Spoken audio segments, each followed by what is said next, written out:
Okay, so today we're gonna read Crash Bandicoot fanfiction, one that is of particular interest. It's called The Demon of Death. Wow, Demon of Death. Wow, Holy guys. smoke, that's pretty like edgy for a Crash. Do you Well, think Crash Bandicoot? yeah, it is Crash Bandicoot. Well, let's read the description because it says the Bandicoots were enjoying a peaceful evening until a stranger falls from the sky and crashes onto the beach. Who is Holy this? smokes, Who dude! is this person? Asking the same thing myself, man. Why are they here? Can they be trusted? Read to No, find out. Find out I don't why. want to. Note. Yeah. Note. This is my first time writing a story on Oh, of here, course it so is. please Of let me course know it what you is. think. Rated M for later on in the story. I can't wait for that. Also, I love how this person puts an author's note in the story's description. Author's note. Change the name because the first title was too long. What was the first I title? don't know.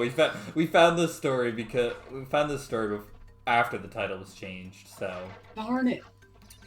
author's note. They also start off the chapter with an author's note. Hello, everyone. I'm known as Foxhound M Gear, but please call me He's so Foxhound. cool, dude. I will. Holy smokes, I he's will so call him. freaking cool. I will call him Foxhound. I'd like to introduce you to this story I'm working on. Oh, really?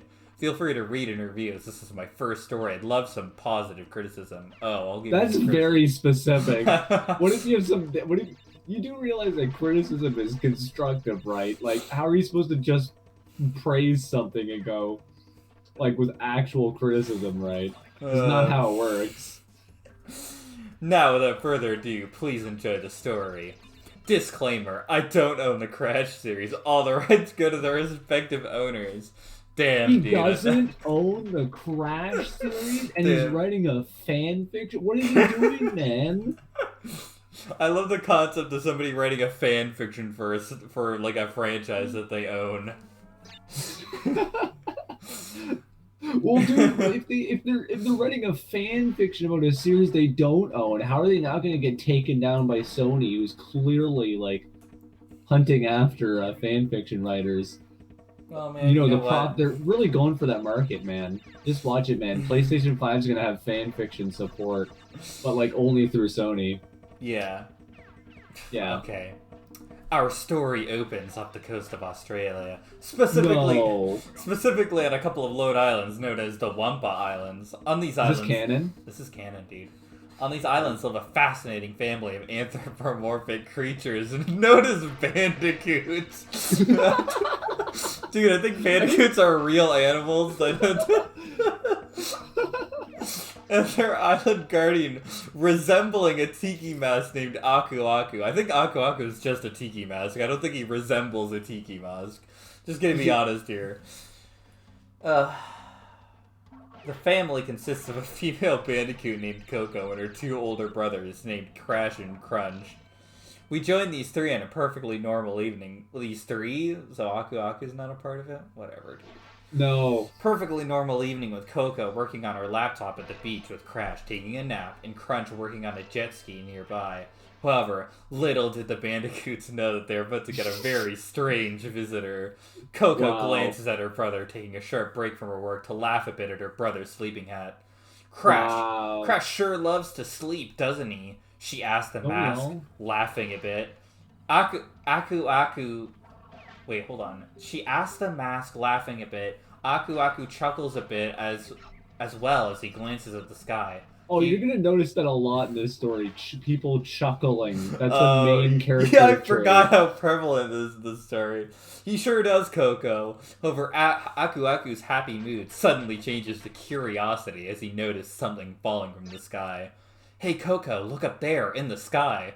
Do you think it's a Really? Up in the meteor? sky? Why would that be his first assumption? Whatever. Aku Aku just shakes his form in a mix of confusion and worry. I don't think so, Coco. Look at the cone around the object. It seems to be coated in flames. Wait, did he answer himself? He said, "Look up in the sky. Do you think that's a meat?" Oh no, wait. No, No, wait. Never Coco mind. answers that question. It's just. He didn't segment it. He literally put Oh it in yeah, a okay. single, So Aku Aku says the first one, and then and then Coco Coco does it. just speaks. Yeah, You think it's a very meteor. confusingly written. You Okay. didn't segment it. No, no. Young Bandicoot girl nods. Yeah, but look at the colors. She says, pointing at the fact that the color of the flames aren't just the solid oranges, but they're two colors entirely. Bright white and dark black. Okay. If you saw, like, a black and white flame going through the sky, I think that would set you off that it wouldn't be, like, a meteor? Whatever. The flag. Where do you think it will fall? Coco asked. The object's angle of descent. Oh, Coco asked, watching the object's angle of descent, trying to figure out where it will land. Aku Aku does the same, muttering, I think we're about to find out. Okay. Why do it? I really hate type of writing like this, where they just state things that are super, super obvious to the point that they're redundant, but that's actually the character dialogue. Yeah, yeah. It's like, boy golly, guys, this sure is a mystery. I wonder what that is. And one character goes, well, I guess we'll find out. Yeah, it's very obvious. Suddenly, the object lands a bit further down the beach with a thunderous boom, making the island rumble on impact. As the rumbling stops, a now startled, awake Crash shouts, what the heck was that? What the heck is going on around here? Coco gives her brother a serious look. I think we better go see what it is. Let's go, she said as her brother began to head to the object's crash site with the rest of the group following behind. Well, I think with Crash going there, will actually become a crash site, if you know what I mean. Damn. As the group approached, they began to notice black and white flames scattered about the area before reaching the object they were searching for, taking note of the giant crater. The object in question made upon Crash landing. What is it? Crash asked his sister. Crash asked as his sister began to investigate the unknown object. However, Coco gasped in shock before shouting, guys, I think you may want to get over here quick. The thing that fell isn't an object, it's a person. I think they're unconscious. Really now. With that, the group does so, crowding around the unknown person. Aku Aku takes the lead and asks, are you okay? Are you hurt? However, to the group unconscious person. Yeah, actually, to the group shocked, the person opens their eyes and mutters, who are you?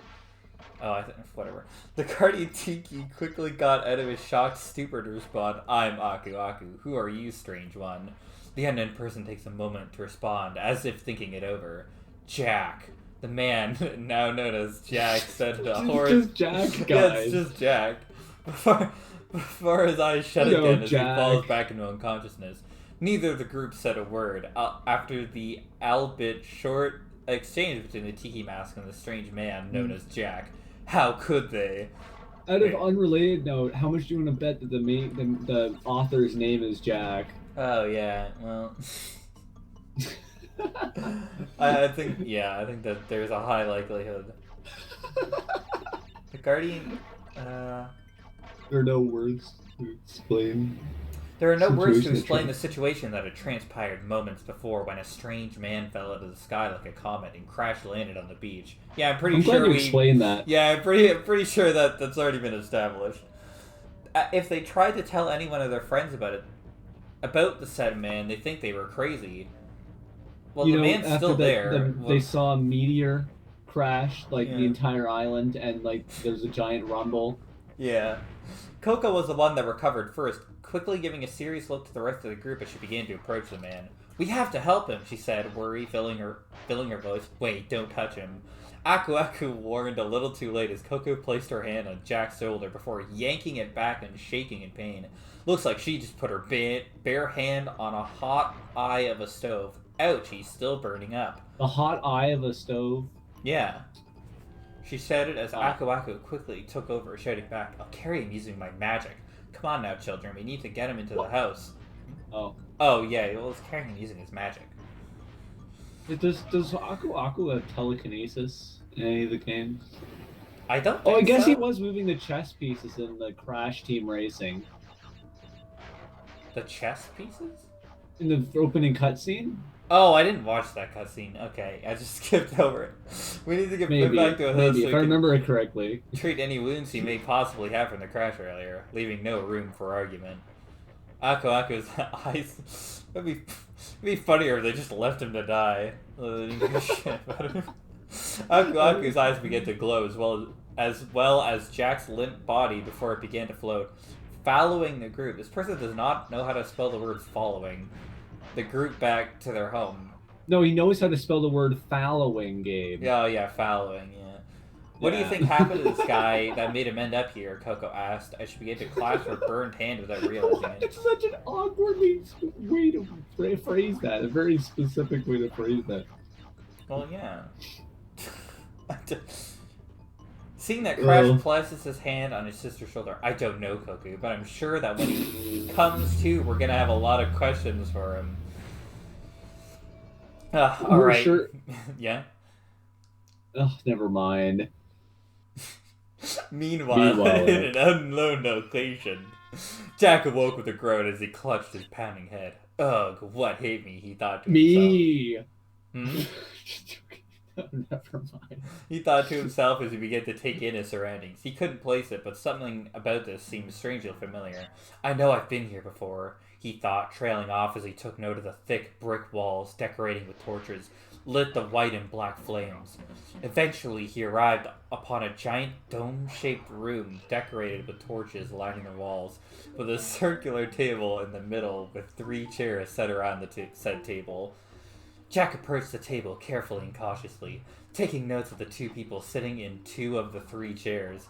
He couldn't tell their attire or appearance, aside from the cloaks that concealed their face and body. Other than their hands which stuck out of the cloak sleeves, looking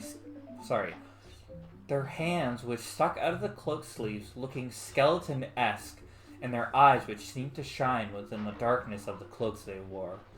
As Jack took his seat at the table, one of the cloaked figures turned up to look him in the eyes, giving Jack a full view of their bright, wide eyes looking at him with shocking curiosity. It's been too long, old friend, the white-eyed figure said in a calm tone. That it has, my polar opposite, the other cloaked figure said, their words coming out as a cold, harsh growl as they turned up to address the 2, giving them both a view of their dark black eyes. Jack just glares at the 2, irritated look on his face. You two know full well I rejected your damn power. The white-eyed figure shakes his head, laughing a bit. You know that is not possible. Trailing off as he gets to his feet, the dark-eyed figure doing the same. Why?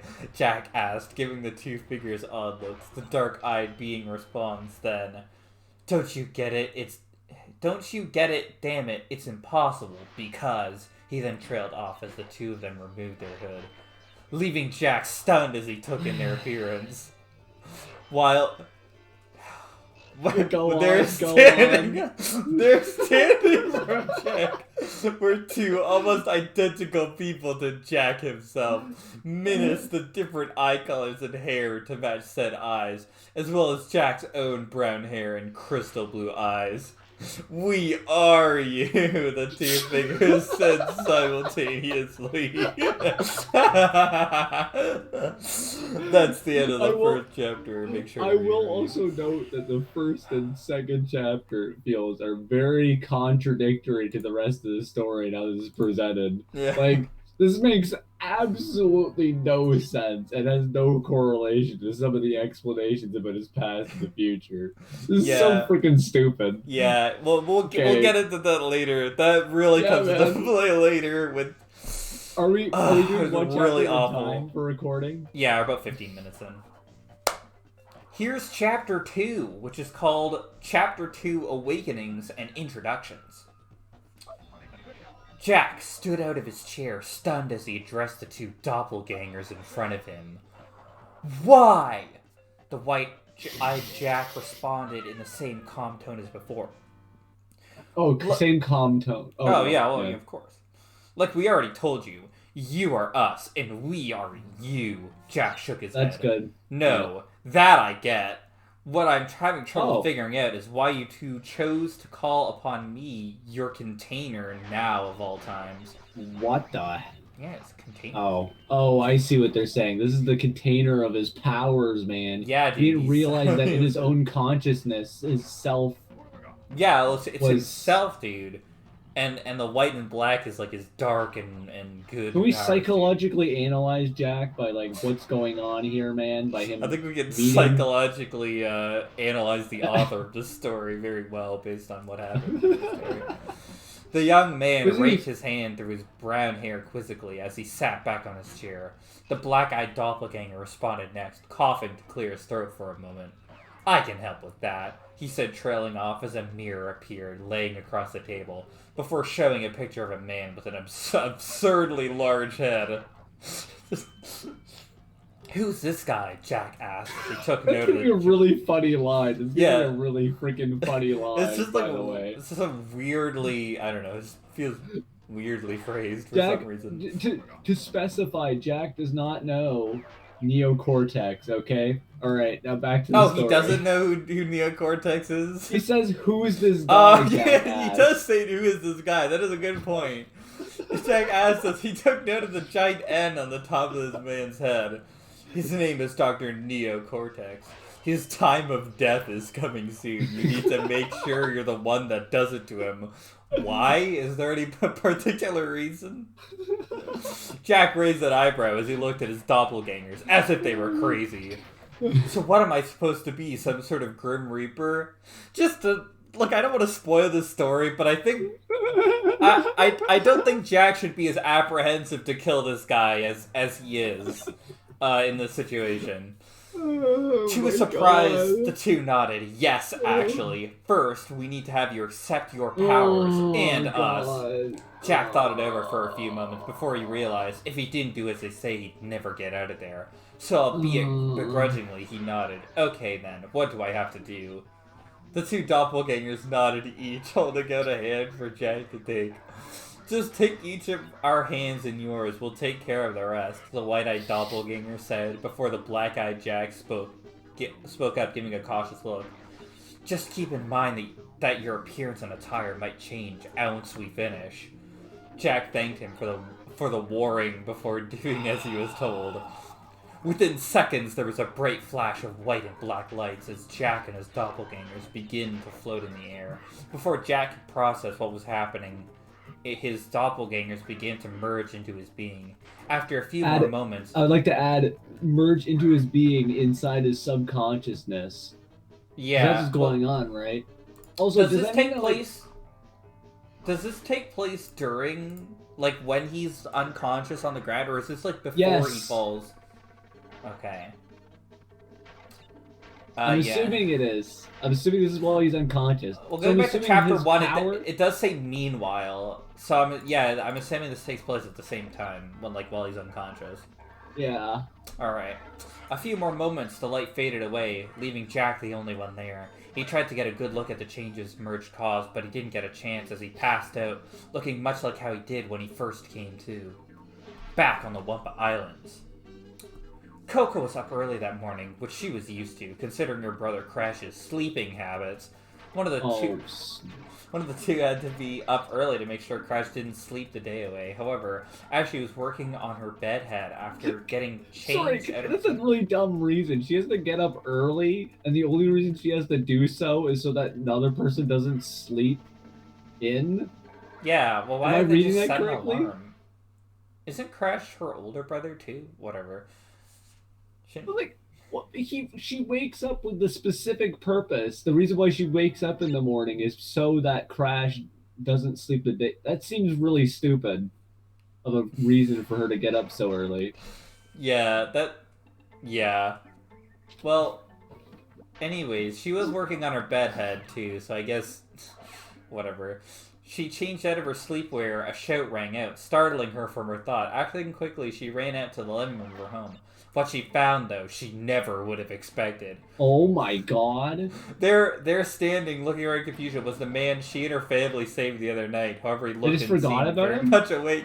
Yeah, that doesn't make any sense. Why would she not have expected the guy who they brought into their house to be awake? Oh my god, it's the guy that we put on the couch is on the couch. Dude, he woke up, dude. It's not like people who are unconscious usually wake up. Whatever. Noticing he hadn't heard her come in, she decided to make her presence known. Hello there, she said a bit nervously, not knowing how she would react. Jack, for his part, looked like he jumped out of his skin before he turned to address the unknown girl who had just spoke. Jez, you started me. Unknown girl. Oh, yeah, dude.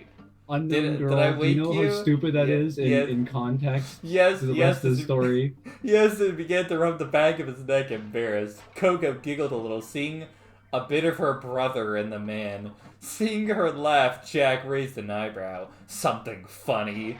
Coco quickly responded, still giggling. No, it's just the way you act reminds me of my brother. Jack shrugged, chuckling a little to himself. Of course he did. Of course he was chuckling. Here we go.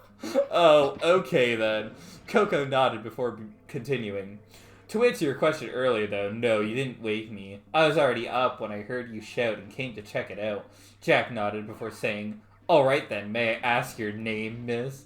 Jack asked, trying to be polite.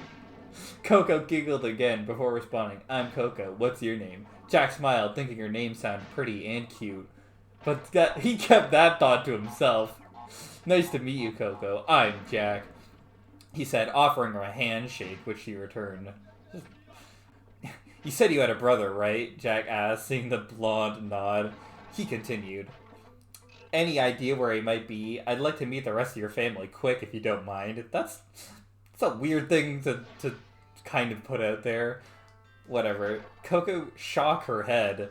I don't mind at all. Come on, I'll let sorry, just imagine that, somebody, wakes up in your house, right after, just a stranger, and he's just like, if you don't mind, I'd like to meet the rest of your family. No? I'm a little bit confused here, because I'm kind of interpreting this as, in the future, for Jack to know everyone here. Well, even if he does know, it would be weird but also act if he... like he doesn't. Yeah, and is somewhat manipulating everyone. I mean, I think it's reasonable for him to at least act like he doesn't know these people. Because, if some, random guy just woke up in your house and was like, oh, yes, I already know your name and all your family. That would be, kind of weird. You know? Yeah. There's at least an explanation for that. Anyways. I don't mind at all. Come on, I'll let everyone know you're awake so you can introduce yourself, she said, leading her new friend out of her home in an energetic manner. While Jack chuckled to himself as he was pulled along by the Bandicoot girl.